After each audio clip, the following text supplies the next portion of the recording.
This is Viterbi Voices, your chance to hear stories about research, classes, student life, and more. Directly from our students, faculty, and other members of our engineering community.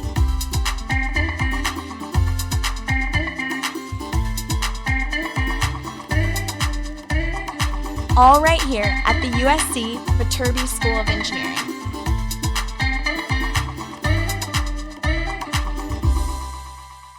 Welcome back into Viterbi Voices. I am one of your hosts. My name is Paul Ledesma, Director of Undergraduate Admission here at the USC Viterbi School of Engineering. And my name is Audrey Roberts. I'm a senior studying mechanical engineering here at USC. Well, Audrey, we got another special guest here, first timer on the podcast. Special guest, introduce yourself. Hi, I'm Emily. I'm really excited to be here. I am a junior studying biomedical engineering, and I am on the pre-med track. And I'm originally from Denver, Colorado. So Emily, first time on the podcast. Are you excited? Are you scared? What do you think is going to happen now that we are live in people's earbuds? I mean, I was definitely excited to have the opportunity. It's kind of something I never thought I would make in my undergraduate experience. And I really enjoy listening to podcasts. So it's interesting working on it from the other end, but definitely a little scary. What are some of your favorites? I listen to a lot of NPR podcasts and like TED education stuff. Just constantly educating yourself, even in your free time, of course. So Emily, you bring a new episode to us. Tell us what this episode is all about. Okay, awesome. So I talked to two of my close friends that are Viterbi students, Anna and Irene, and we just kind of chatted about how classes are going for them online and how they're trying to stay involved with extracurriculars online.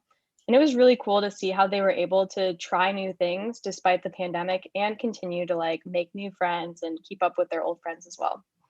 I think this is a great topic because there's so many, everyone at every level of school is trying to figure out how to maintain. I think people give it up on maintaining normalcy, but I think people have tried to figure out like, how do I keep doing things rather than just being on a Zoom call and taking a class? Audrey, you were going to say something?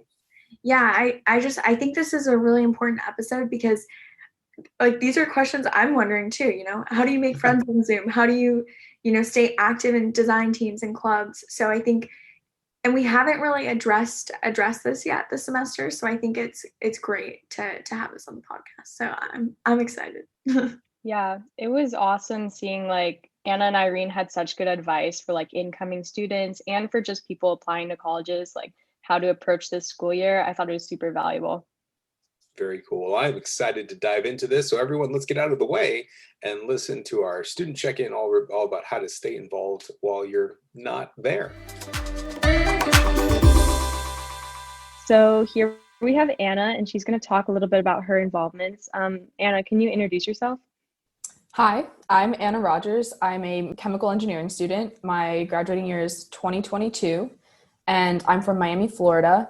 And yeah, I'm very excited to be talking with you today.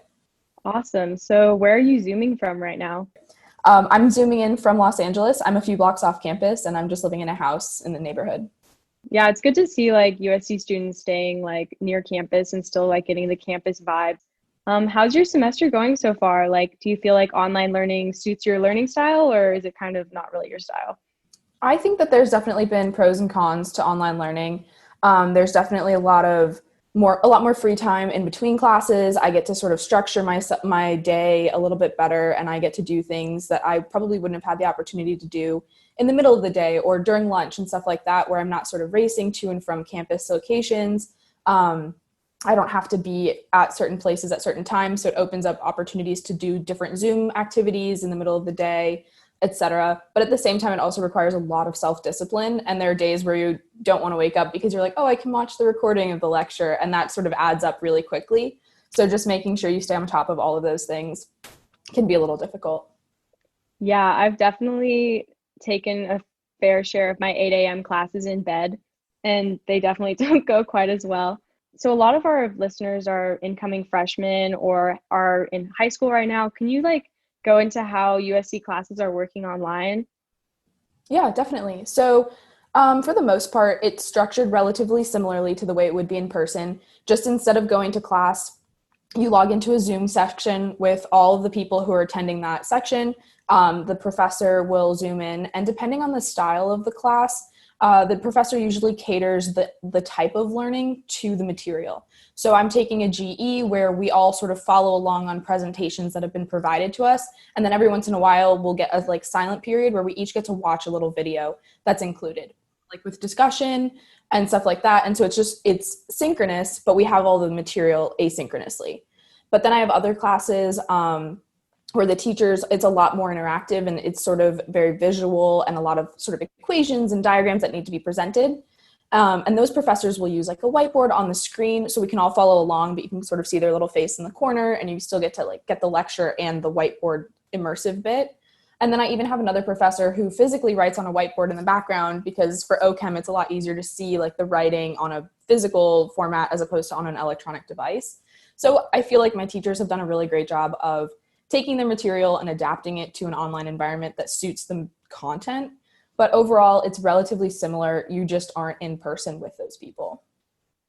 Yeah, I definitely have noticed like professors are going like way out of their way to make like their classes as great as possible for us. And like, I really appreciate that and that effort they give us. Okay, so I think we got a good view of like what classes are like and how they're online and live. But can you go a little bit in like what you're involved in and how that's working online? Definitely. So this semester has been a transition for everybody. And a lot of the activities that I used to do in person were things like sports and very like physical group activities. And those are harder things to adapt to the online sort of setting. But I've also started to get involved in different things that I didn't previously have the time to join. And I'm really excited about. This semester, I got involved with Trojan Health Volunteers, which is an organization that takes students who have an interest in a medical field and finds ways to pair them with hospitals or organizations that help healthcare professionals. And it benefits both the students because we get hands-on experience either doing research or volunteering in sort of a hospital environment. And it like benefits those healthcare workers as well because we're extra hands doing some of the things that are sort of more menial and labor intensive. And so this semester that was a little bit challenging to adapt because due to COVID, they can't have a lot of people who aren't cleared in any way or considered essential volunteering in hospitals or sort of shadowing doctors, which is traditionally the goal of the program, or doing research with others. So instead, it's been more of a focus on what you can do remotely. So I took on a research project this semester that I'm doing about COVID and how it's impacting the USC student body and sort of what the projection for vaccines will look like among the student body. It's not fully fledged yet, and I'm still working on sort of honing it in, but I'm excited about what that means and how it's relevant both to our current climate and also what I want to do going forward. And then another thing that I did just join was Model UN. It's something that I did my senior year of high school and absolutely loved. I had a lot of fun competing, traveling, and I liked sort of the more international relations aspect of it because my major doesn't necessarily go into quite the nuances of what it means to make international deals or sort of come to agreements that are more technical and legal in their sort of application. I focus a lot more on the science of the things and the day-to-day. And I think it's a cool way to integrate what I do on the scientific level that's pretty small and pretty narrow and sort of understand how that fits into what our international relations world is looking like today and how like chemical engineering is relevant to climate and relevant to like hunger and all of these things that the world is also trying to resolve. So online, they've actually adapted it really well because it's a lot of like training stuff for the new members. It's a lot of like how to, and those basics are things that you can learn relatively well remotely. And they've done a great job of sort of taking all the fun activities that we would do in person and making Zoom breakout rooms for them and like doing fun, goofy things like that. Yeah, that's super cool. Is there like a particular Zoom activity you found like works really well or that you really enjoy?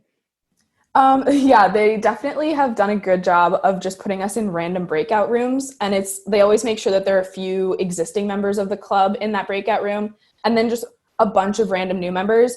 And instead of asking like, oh, where are you from? What's your name? Major? They'll just ask you really, really, really niche questions.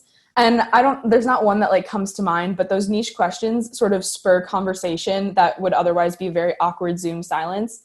And I think that that is a fun way to get people engaged in a way that doesn't put like very awkward, like, small talk pressure on everyone to be like, oh, I'm from here, It's very focused on just like have a fun, engaging discussion and figure out who has similar ideas and has similar experiences as you, because all of a sudden you're like, oh, I've been there, or I've done that, or I do this thing too. And then it sort of spurs individual conversation and you meet people that way. Yeah, I was definitely like skeptical how Zoom like bonding and friendships would work. And like last semester, I definitely was worried that I just wouldn't be able to make friends online, but definitely people are super like excited to like have those like funny, goofy conversations with you and like connect with you on like a deeper level. Have you like been able to meet new friends in your classes and like in breakout rooms and stuff? Definitely. I think I've met more new people in terms of like my day-to-day through those activities and those breakout rooms. In class, it's a little bit harder just because the lecture material is moving pretty rapidly. And at this point in my major, at least, there's very few of us. And so there's about 28 to 35, depending on the class. And most of us know each other. So that part's a little bit funny just because we have that context and we already know each other, we have little, side conversations in the middle of lecture, or it's like, hey, did you catch that slide? I missed like what the last equation said. So I still have like those relationships that I've been continuing, but I do definitely find it easy to make friends in the little breakout rooms that I do for activities and stuff like that, because it's goofy and it's definitely, we're all in the same position and we all want to make those friendships. And so I think that since we're all coming from that same point of view, it's easy for everyone to just sort of let the barrier of awkward face-to-face virtual contact be sort of, it dissolves and it allows us to have good conversation. Yeah, that's awesome. I've definitely noticed like people are so willing to make friends and willing to put themselves out there. So for Trojan Health Volunteers, is this a research project you're joining on with a group of other students, or is it kind of something you decided to study yourself?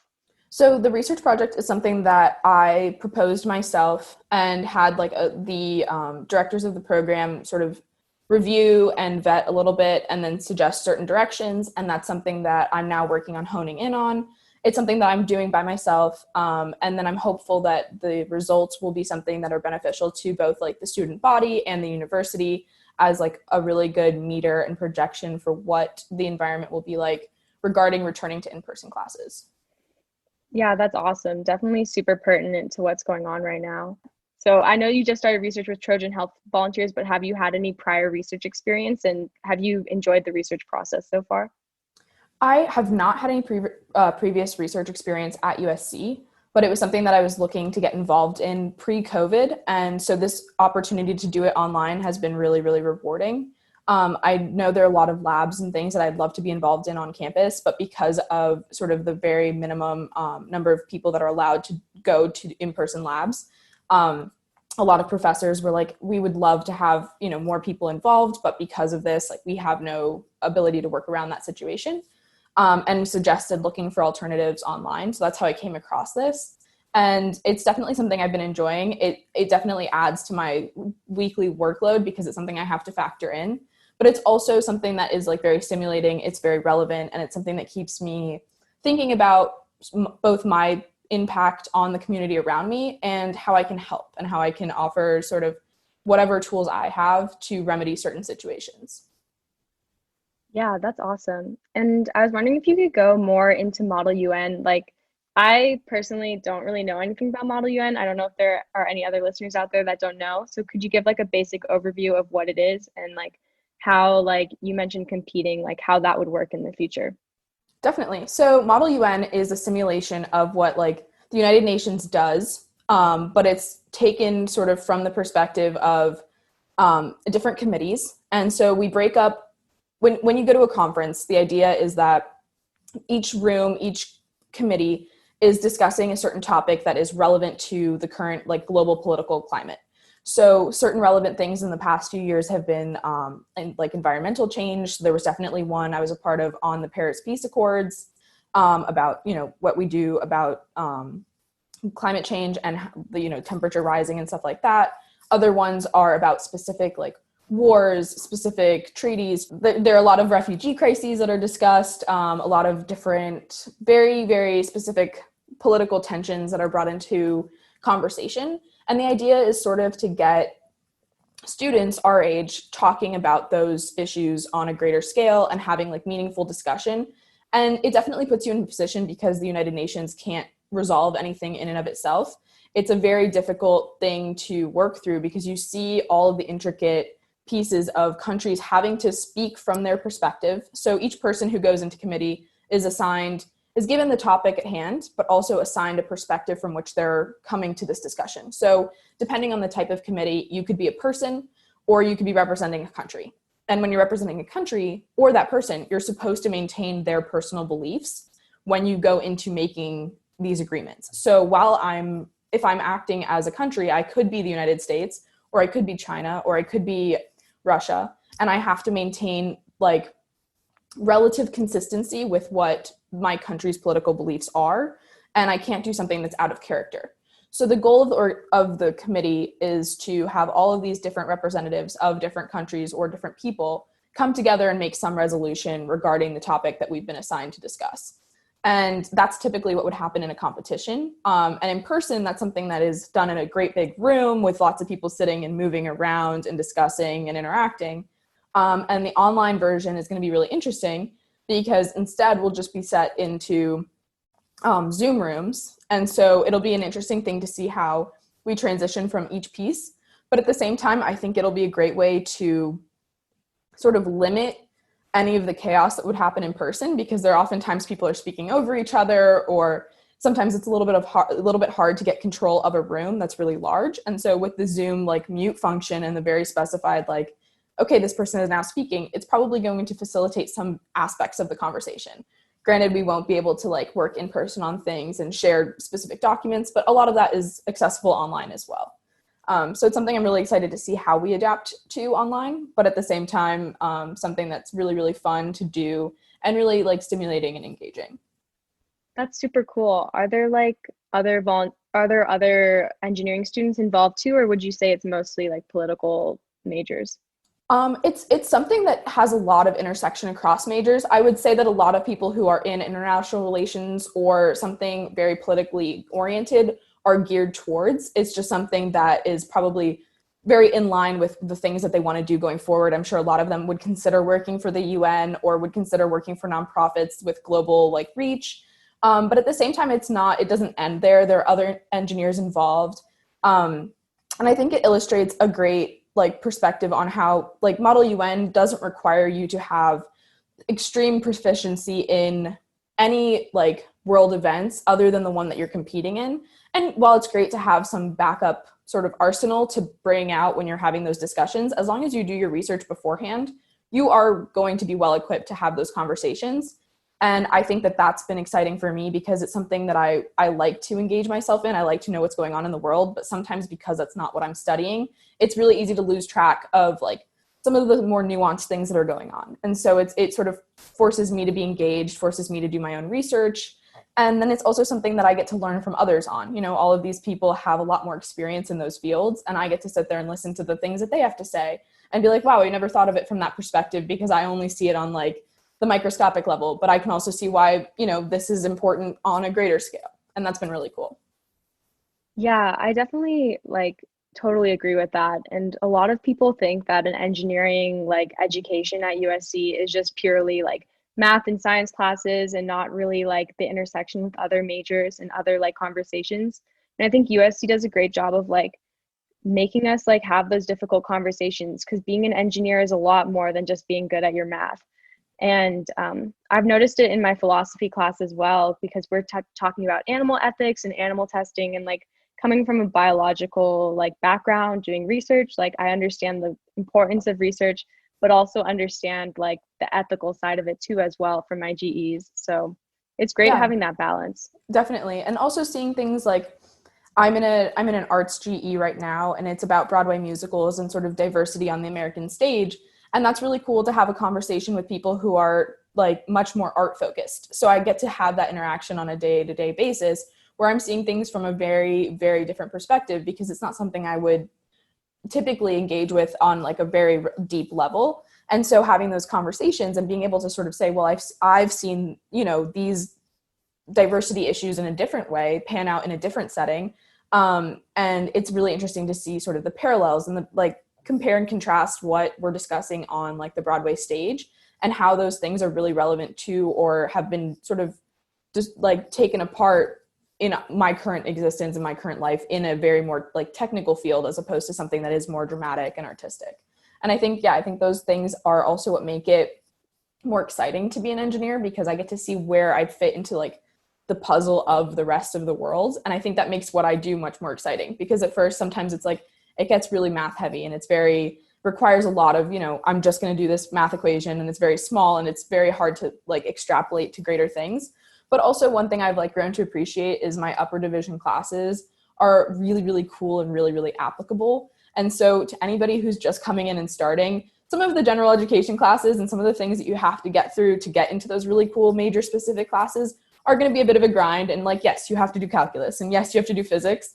But at the same time, once you get to the things that are very, very major specific, you remember why you love it. And that's something that's been really exciting this year, because a lot of my classes are deriving things like PV equals nRT on like a very, very microscopic level, which to me is so exciting, because I'm like, wow, this equation that they just said, yeah, you can use this for so long. And yeah, like we went into some proof and some derivation before, is like, I can now show you exactly why that exists. And that to me is so exciting. And it's cool to see that, and then also see why it's relevant to every other thing we do on a day-to-day basis. Yeah, it's so cool. Like even as a freshman, like you have to get through those calculus classes, you have to get through physics, but even in your intro to engineering classes, they kind of like put all your simple math questions into the context of your engineering discipline, which made me like, I'm studying biomedical engineering, made me so excited about BME. And I'm sure like did the same for you as well. Definitely. It's really exciting to see it all sort of apply and see like the types of problems that I can solve, because it starts with the math questions. And then by the time you get through some of the things, they're like, okay, now you're going to solve it hypothetically if this were, I don't know, a water droplet. And you're like, oh, okay, I know what a water droplet is. I know what that means. And so you start applying all of those equations that you've seen and you're like, wow, whoa, like the fact that I can calculate this aspect of a water droplet is crazy. We have a lot of like prospective students listening. Do you have any clubs or activities you'd recommend to like incoming students at any school, or any that are specific to USC? Yeah, so I'm definitely partial, but I love SC Outfitters, and I think that it's a great organization for prospective students to get involved in. It's definitely something that has a lot of in-person components, and that part is a little bit difficult with COVID, but I know that they're working hard to come up with some alternative online events.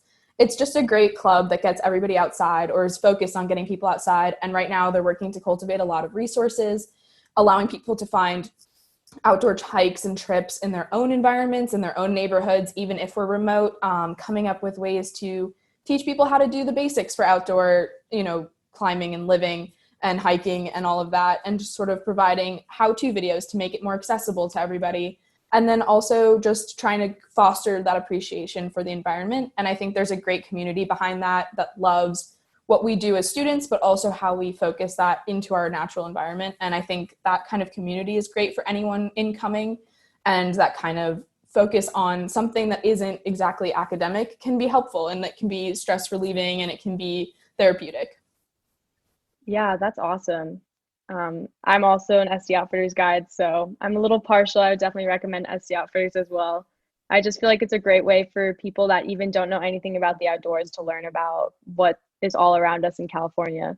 Absolutely. I think that's definitely unparalleled in my college experience. Yeah, we are a little bit biased though. So have you done anything special or different with your time in quarantine? I know a lot of people have picked up like baking banana bread or something like that. Do you have anything special you've been doing? Well, I do love to bake, so it's definitely something that every once in a while, at like 2:00 on a Wednesday, I'm just like, okay, it's time for cookies, and that happens. I think I've spent a lot more time just sort of coordinating my day-to-day. I've spent a lot of time focusing on to sort of just create the lifestyle that I wanted. This has been a great opportunity for me to look for work, because my schedule is a little bit more flexible, whereas before my schedule was more concrete. I wanted to be in class in person, and the idea that a few of my classes are pretty asynchronous. Like if I wanted to watch the lecture by myself, I could. So I've been able to find some part-time jobs and stuff like that. I've also spent a lot of time just exercising and doing my own thing and being trying to get myself outside. to sort of, balance the fatigue of a heavy academic schedule. And I think that because it's online, there's a little bit more liberty to do that because I'm at home when I end class. I can throw on a pair of running shoes and hop on my bike, head out the door. And I just have a little bit more sort of malleability in my schedule. So I think that's been a great advantage. And did you do anything, like, obviously our summer plans definitely got changed, but did you do anything different this summer? Yeah, so I was definitely on track to go abroad with Viterbi abroad this summer. And so because of COVID, that didn't pan out because, we weren't going abroad in the middle of a pandemic. But at the same time, it gave me an opportunity to do a bunch of different things. I went home and finished out the spring semester, and that went great, but it was a little bit, awkward because I was on Eastern time zone. I had to come up with lots of assignments in the middle of the night, and it was just a very awkward, I was sleeping during the day and, up at night, all of that. But after I got into a bit of a routine, that was great. And then at the end of that, it was a little bit unclear what the school schedule was looking like. Were we coming back? Would we not? And the pandemic was not at any point even remotely projected to sort of reduce itself or resolve. So I was coming up with alternatives. I was definitely looking for a job in Miami, but because of COVID, a lot of things stopped hiring. They didn't want in-person, people working in person. So instead, I ended up taking 2 online classes at a local university because I thought it was a great way to take classes that weren't directly relevant to my major, but to provide a little bit of outside education and things that I could have on an application if I wanted to. So I did take 2 classes over the summer through a Florida university. And then I ended up working at a summer camp that I've previously taught at in person. It's a Chinese immersion camp in Minnesota called Concordia Language Villages. And I previously would teach in person. So it was an immersion camp. Kids would come for any span of time from a week to a month. And we would, live and learn in the language. And this summer, because we wanted to continue that exposure, that language exposure for students, but we didn't want to, bring a bunch of people from all over the country into one space. We ended up having all of the staff that we hired for the summer fly to Minnesota, and we used our resources there to create online content. So all of the staff were located on our site, and then we would Zoom call with the kids every day and provide sort of language immersion classes. We would provide cultural activities like teaching how to make certain Chinese foods, or teaching vocabulary in Chinese that are relevant to camp activities, like a campfire and how to make s'mores and stuff like that, and sort of engaging the students. And it was definitely not the same experience because the kids weren't there for 24 hours a day. They weren't eating all of their meals with us. But at the same time, we were able to offer a little bit of a glimpse into what the summer camp life would be like. And it also was a learning experience because we learned how to adapt our content to an online atmosphere, and it sort of reflects what the teachers that we all have for our classes are having to do for us. And it definitely puts that into perspective, and you learn to appreciate all of the technical difficulties because you've definitely been on the other side of that. So it was really great. Yeah, that's awesome. It's great that you were able to stay involved. I feel like a lot of people assume that because we were in quarantine, USC students were just sitting at home, watching TV. But every one of my friends and other USC engineers have been staying really active and giving back in any way they can, whether it's in person or online. Just to finish off, it would be great if you could give us some advice for some of the incoming students and some people who are looking at USC. So is there anything that you would suggest to an incoming student on how to succeed in their classes and activities over Zoom? Definitely. I could even benefit to take my own advice on this one. So I probably will implement it a little more going forward now that I'm reflecting on it. But definitely try to attend the classes at the time that they're scheduled, because it really snowballs very quickly if you say, okay, I'm going to take this one later. I'll take this one later, because then all of a sudden you realize you have an exam coming up and you're like, oh my goodness, I have 12 classes to make up. So try to take them at the time that they're scheduled. Just block out that time, do the class. Even if you're not fully zoned in, having some notes to reflect on is better than not having been there at all. And then just try to space out what you want to do, what your goals are, and start to write them down. Even if it's something small, like I want to achieve this by the end of the week or something, make that time very clear, write down a schedule, set a goal for how often you'll do an activity or when you're going to work on something, because it's very easy to sort of lay in bed, attend the class from your bed, fall back asleep and lose track of time. And I think that the hardest thing, because we're not actually going to and from places, which in and of itself is sort of like task accomplishment for a lot of us, you know, like I went to biology, great. I went to chemistry, like you did that thing in your day. Because we're sitting in the same room, it's easy to just like lose track of those like things as completing that thing for the day. So just making, you know, like a schedule, something to follow that says, okay, at this time I'm going to do this, at this time I'm going to do that. And if you're the kind of person who needs sort of a little bit of variety in their day, I definitely do. Sort of sitting in a room and staring at the same screen for hours and hours on end is really, really challenging. Make sure that you like plan in like, okay, I'm going to go for a walk, or I'm going to go make like grocery shopping an adventure. Okay, I'm going to bike to the grocery store. I'm going to get some fresh air at this time because I know that's when like the sun is going to be lovely. Or like I'm going to go sit on the lawn for an hour and just sort of read my book. And just planning those things in keeps your mind from, you know, droning on and just staring at the screen and from like wandering. And then it also targets like how you want to use all of this time that we do have in quarantine, like to our advantage. Yeah, that's awesome advice. And I've definitely noticed like it really helps to maybe take a couple of my classes outside and just like sit in my hammock or sit on the lawn and just like it's very easy to sit all day in your chair and realize you just sat inside your house all day in your pajamas. Yep. So those simple steps are so important. That's another great one. Even just getting out of your pajamas is a big like mood shift for the day. Like make your bed because you're going to be in your room. Just like make the bed, get ready for the day, change your clothes, and just sort of make it seem like a regular day. I mean, some of us still went to class in our pajamas anyway, but at the same time, it feels like a shift from like the sleep phase to the actual, like I'm sitting up looking at my, you know, screen and I'm doing my work phase. And then also just like make sure that you like have small things that you enjoy. Like I love a good cup of coffee. So I always make sure I just like get up, make myself some coffee to start the day. And then I know I'm starting off right. Yeah, mine has been just like having a candle lit next to me. I don't know. It's the small things. It just makes your classes a lot better. It definitely does. And it keeps you focused because you have like the one thing that's keeping you, engaged, you know? It would be awesome if you could kind of reflect. I don't know if you've thought about this at all. It's definitely been something I've been thinking a lot about, but do you feel like you've learned anything throughout your time in quarantine or time with COVID? Yeah, I think that I've learned a lot about myself. I think it's a lot of time that I've spent definitely much more alone and not in a very like overstimulating almost social setting, because from day to day, usually like if I were going to classes and if I were in person, you're just interacting with people all of the time.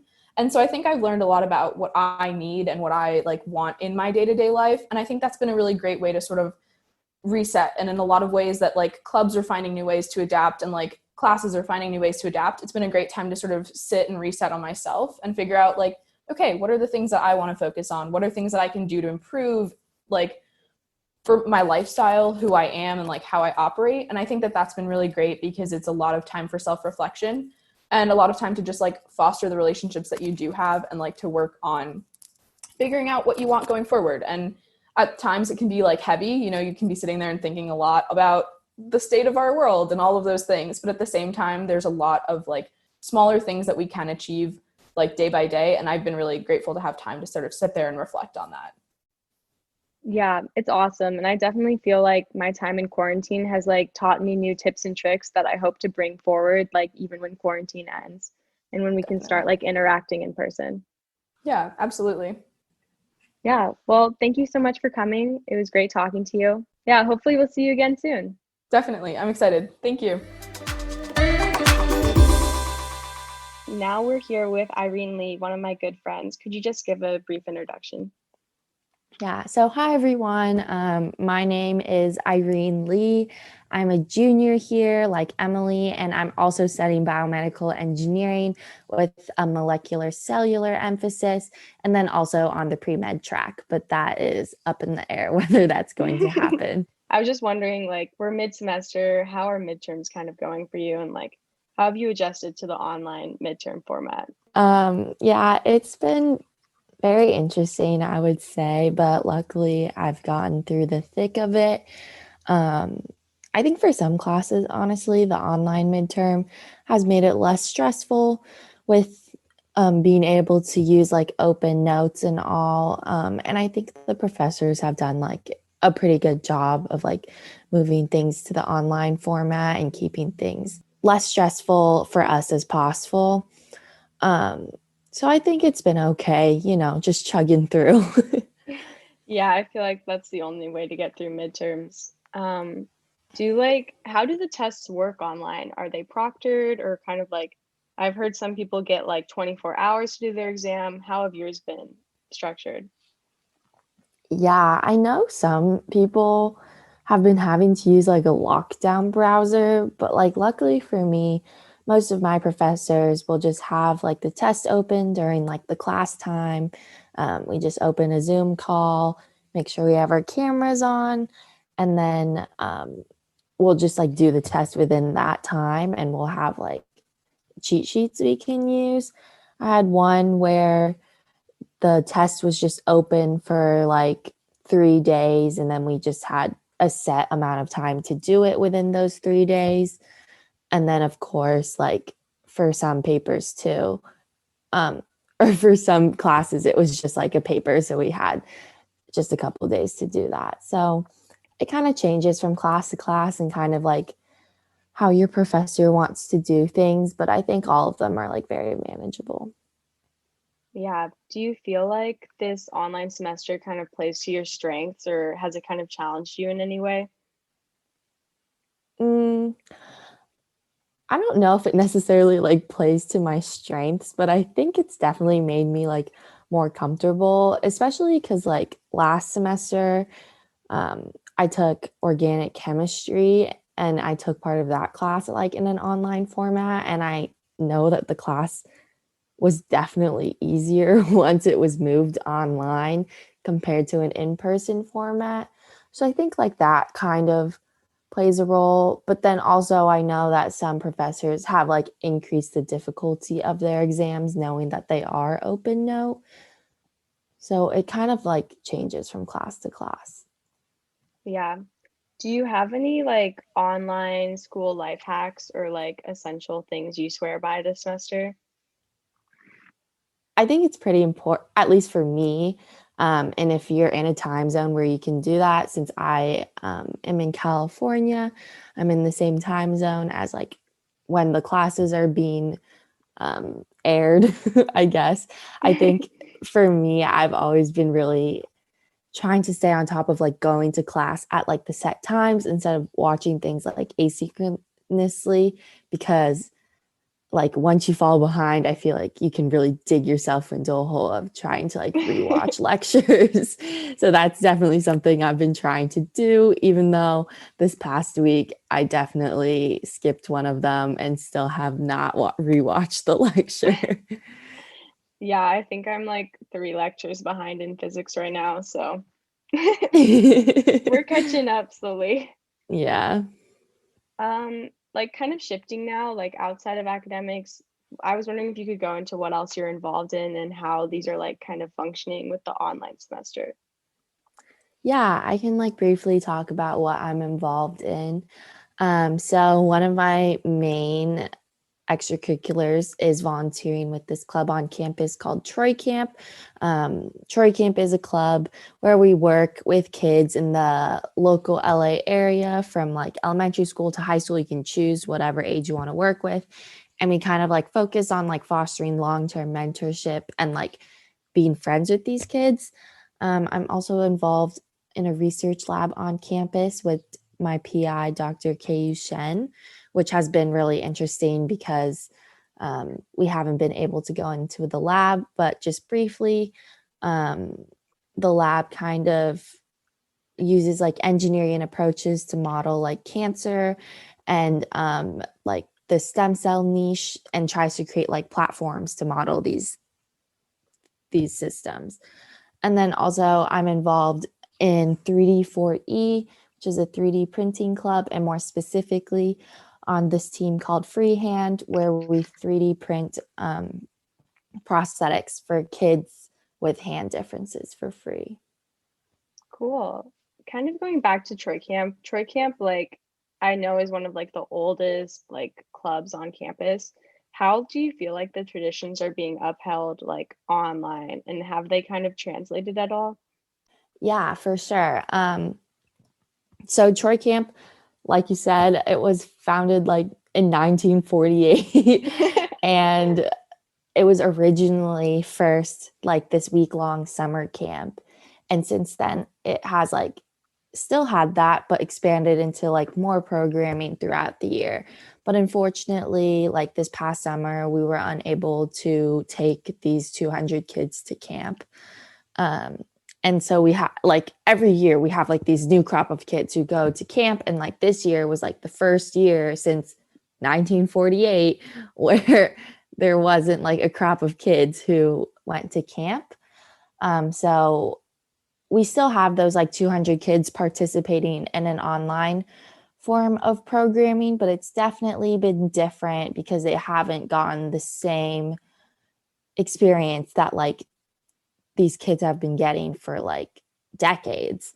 We try to integrate this by like having like a little Troy Camp traditions part at the beginning of these programs, and we try to do them as best we can online.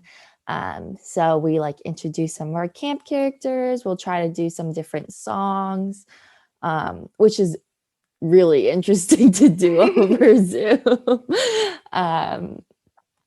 But I think like, you know, with COVID, like everything is just about adapting to your situation and making the best of it. And just like our kids understand too, like this is something completely out of our control. And it's just, you just have to approach everything with like a positive attitude and just make the best of this like kind of sucky situation. Yeah, I'm sure you're like really close with kids from past semesters and past cabins. Do you feel like you've been able to form like new bonds with the kids this semester, or has it been like a little bit more difficult still? I think it has been a little bit more difficult to like reconnect with some of these kids because I personally haven't been, due to this online format, have not been able to like go to some of the same programs I've been going to because it doesn't like mix well into my schedule. So it's hard to see some of the kids I've been working with in the past couple semesters. And then on top of that, like it's important for us to recognize that like COVID has really changed the situation for a lot of like these kids' like home lives. And some of the times they're really just even just meeting the kids at their respective schools, which they're not going to school anymore. So sometimes like less kids are like able to join like the online Zooms. So I feel like it's kind of been difficult because there's like less kids coming to programming, and then with counselors, like less counselors are able to go. So there's this weird mix of like, we're really just trying to make like ends meet. But luckily we have kids who show up that we're so thankful for, and a really strong counselor community that's able to like support that. Awesome. Kind of shifting again, like you kind of mentioned you do research. Did you get involved in that before COVID, and like how did you get involved? I'm a junior now, and I joined my second semester of my freshman year. So I've been pretty involved in the lab and like had pretty hands-on role and like was able to do my own project. But then like once things moved into COVID, like I feel like my role like dramatically changed. I feel like everyone has kind of had like the undergrad experience in the lab of like initially your first kind of like just like washing dishes and like refilling pipettes, like autoclaving, like general like lab upkeep. And so like obviously I haven't had to do any of those. And then also like I haven't really been like planning any of like experiments for my project or anything. But, and actually very interestingly,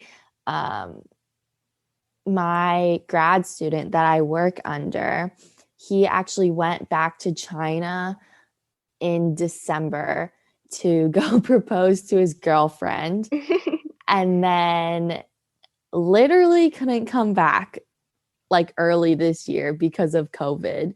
And so for like the first like 3 months before we were all sent home, I was like mentorless because he was stuck in China. So we were like trying to work that through like texting and like Zoom and stuff, which was, I guess, a taste into like what life would be like for the next couple months. But it's definitely been a lot of like remote work. So like a lot of data analysis, a lot of literature review, which in truth has like not been as exciting and like at sometimes like very dry. But it's cool that I can still stay involved and like our lab still stays in touch with our weekly lab meeting. And we're all kind of there to support each other. But hopefully like undergrads can go back to lab soon. I don't know, once it's safe. Yeah. I've definitely like noticed that with my lab too. I do like ultrasound research, and before it was like half coding, half like ultrasound design, and now it's just all coding, and it's not as exciting to like get up in the morning early to like get on MATLAB and like plan a like simulation. But I mean, we're lucky like to still be able to work in that stuff. Mm-hmm. Yeah, because I know, at least for us, there is like remote work to be done, while like other labs that are more like patient based and stuff or clinical based, you can't do anything, which sucks. Hmm. Yeah. So, what is like one of your favorite memories from one of your extracurriculars, like during COVID or before? I think one of my favorite activities we used to do, or that we've done with Troy Camp, is like go to the aquarium in Long Beach. Number one, like I love the aquarium. I honestly think I like it more than the kids. But it's always like super cool to like go to the aquarium and then have these kids like touch like the manta rays or like the jellyfish, and they get like so excited and to see their smiles on their face. And then like it's really cool because then they get like really curious and they'll like ask the like guides like questions. And it's really cool to see them like engaging in such like like an integrative way, and get these experiences that maybe like they haven't even gone to the aquarium before. um Obviously we're unable to go to the aquarium this year, which is kind of sad, but our awesome year-long team, the programming is called year long, our awesome team like put on this remote event with the San Diego Zoo. And oh my goodness, it was adorable. Like these staff members from the San Diego Zoo like kind of had their like GoPro on our Zoom, and we're going around the zoo, and like we would get on like the golf cart and like go around, and we saw like the giraffes, and there's like a baby giraffe and like a pretty like hands-on view, and we got to go like behind the scenes into like the penguin sanctuary. And like it was so awesome because all the kids are like typing in the chat, and they're like, oh my gosh, like these animals are so cute, and like asking questions, and they're like, oh, like what's this animal's name, like how long do they live? And so like it's kind of cool to see that same interaction during COVID times. That like had been one of like my favorite parts about being in Troy Camp.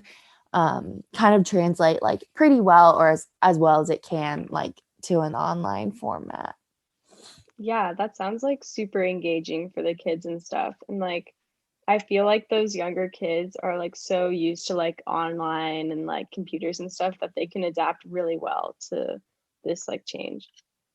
Yeah, honestly, like they're pretty like tech savvy. And I didn't even know like the annotate thing on Zoom. I've never had to use that before. And like during one of my programs, the kids started writing on the screen, and I was like, how are you doing that? And they're just more tech savvy than me. And also they like are up in the know of like all the best like online games to play. Like I literally didn't know what like Among Us was until like very recently, and they're all like pros at it, and I'm like, I don't even know how to move around. Definitely though, like I've also been tutoring online, which has been super interesting, but like the kids are always like recommending me to do online games and stuff that I have like no idea. Like they've been asking me to organize an online escape room, like like a tutoring escape room. So I'm kind of working through like how I would organize that and like still be fun and not too much math on them. More math, more math. Yeah, math is definitely interesting to tutor over Zoom, but I feel like I use my iPad and share the screen, and like that helps a ton. I feel like the iPad has been like integral for some for Yeah. some classes, and I like can't imagine having to learn like without that. Like if they didn't have an iPad, like how they would even go about that. So, what did you do this summer? So over COVID, I was supposed to be again being involved in research on campus, and then maybe doing some shadowing because I wanted to see like if I'm like interested in medicine, and kind of get that pre-med requirement out of the way. But obviously none of that could happen. So instead, I ended up taking a summer class to get ahead in my schedule, which was my first taste of, I guess, really taking the class fully online. So that went pretty well.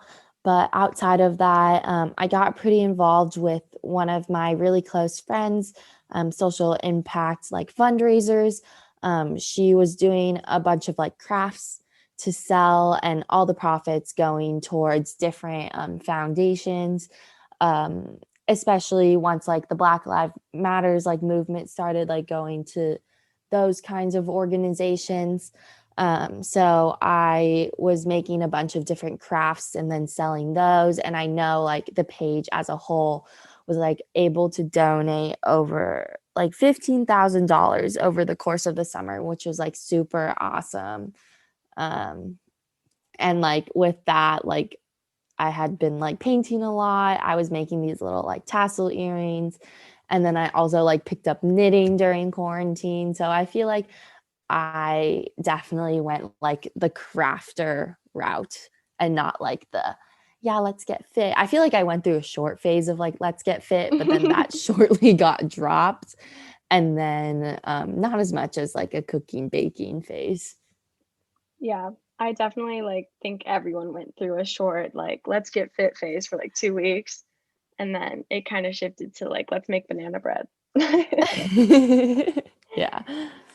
It's obviously like really hard to stay motivated when you're like just in your room all day. Do you like have a study schedule, or like I don't know, I use the study schedule where it's like 25 minutes on, 5 minutes Mhm. off. Do you have like something like that, or a reward system for yourself? Yeah, the Pomodoro method, awesome. Don't use it as much as I should, but awesome. I think what I try to do is like I'm lucky enough to have like a space outside of my own room that I can like study in. So I try to like separate like my leisure room space from my study room space and kind of have like this differentiation. So I know like, okay, when I'm working at like this table, like this is work time and it's like time to focus. And like I've always tried to do this in the past of like not working in bed, but I feel like this is like further emphasized now because I'm really only ever in like two rooms my entire like existence. I'm either in my bedroom or in the living room. So like you really need to differentiate the fact that like your bed is just your bed. It should not be a workspace, but I feel like that's like kind of my main thing. And then also like just being conscientious of like how long you've been like on a screen for.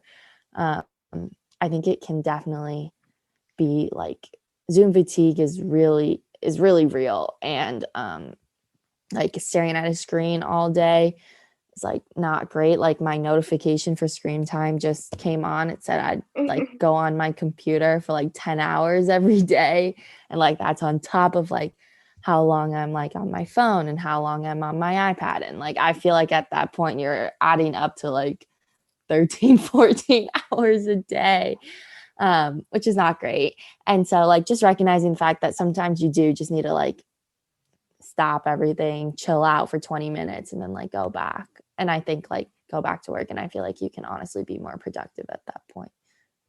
Yeah, because I feel like it's kind of hard. Like before, like when we were in person, we'd like have those 10-minute breaks to walk in between classes. And now Mhm. we don't really have that. So it's really easy to like in between classes start like doing another assignment or like responding to emails. Like, is there something you try to do to like replace those 10-minute walking breaks?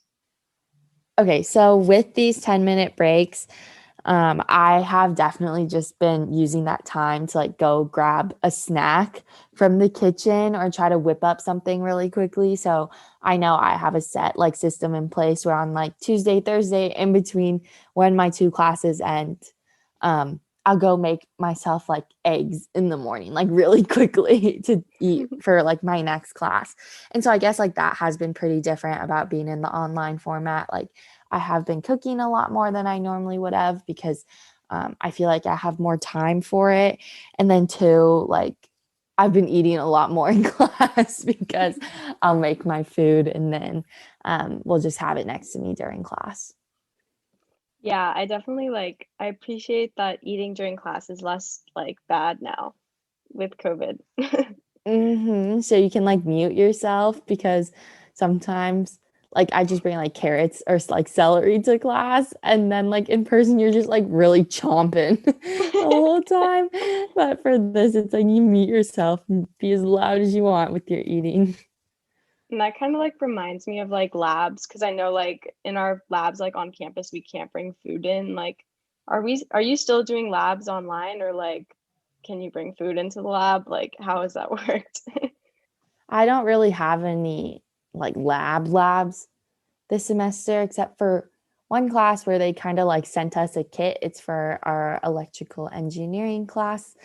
I guess I don't know if there's like as strict as safety measures for that class compared to like chemistry per se, but I definitely am guilty of like eating while trying to do the lab and like just having everything out and I'm like, will I electrocute myself? I don't know.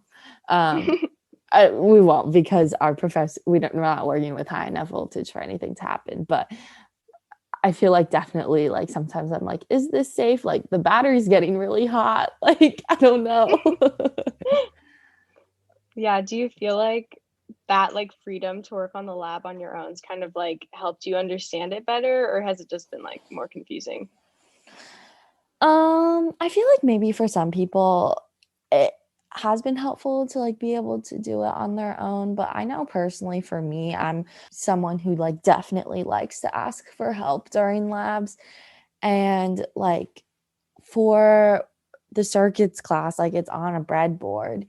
And like if you guys don't know what that is, it's like a little plastic thing with a bunch of tiny little holes in it. And then you have to like connect the wires into the holes and the resistors and the different elements. And it's like the board is like connected in a certain way. So you kind of have to like translate like a drawing of a circuit into this board and like does not look like the drawing. Like it's a different shape than the drawing on the board. And I know personally for me, I'm not like the best at it. And like I think it's kind of hard because with that, like you can't really call the TA over and be like, hey, does this look right? Like, are my connections correct?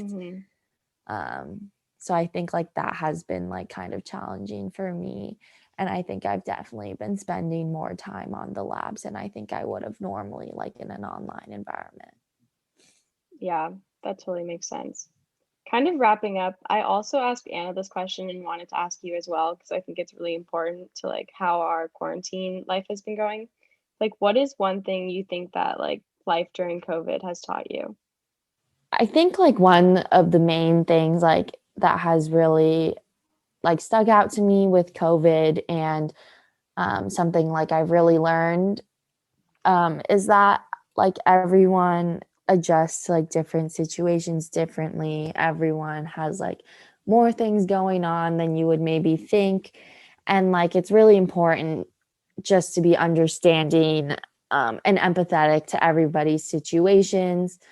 I think like when everything is like in person, we kind of like see these people and we're able to like interact with them. And like if someone like can't show up to something, we're like, okay, like they can't show up. But I feel like there's kind of this like unsaid expectation with Zoom, like, oh, everyone's in quarantine. Like, what else could you be doing? Like, you should definitely be like doing your responsibilities and stuff.